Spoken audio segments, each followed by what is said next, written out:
Psalm 23, this was a psalm that was written by King David when he was fleeing Jerusalem from his own son Absalom, who was trying to kill him, who had made a putsch and become king in his father's place and was trying to kill his own father.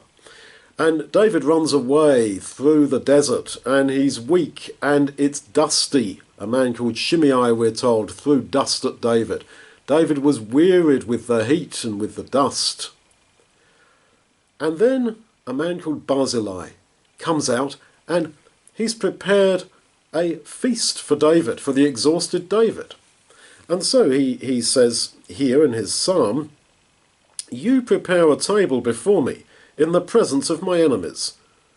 So he's running away from his enemies, and, well, there's a fantastic feast prepared in the middle of the wilderness.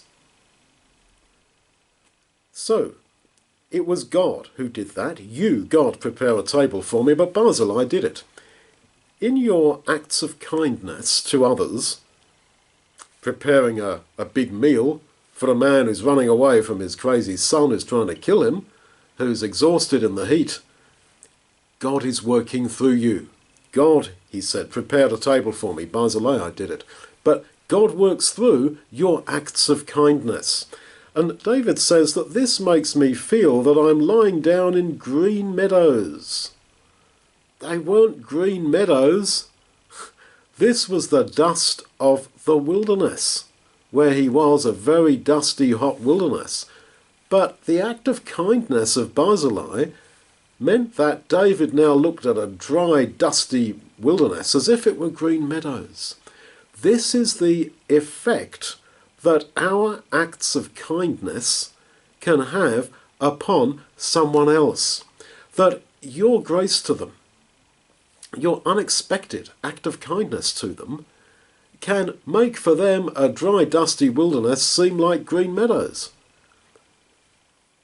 Don't underestimate what you can do for other people, and God will work through you.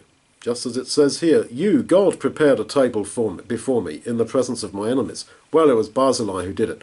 But God worked through Barzillai. God will work through you, and you can really have this dramatic effect upon another person when God is working with you and behind you, and you are a willing accessory because of your basic human spiritual kindness.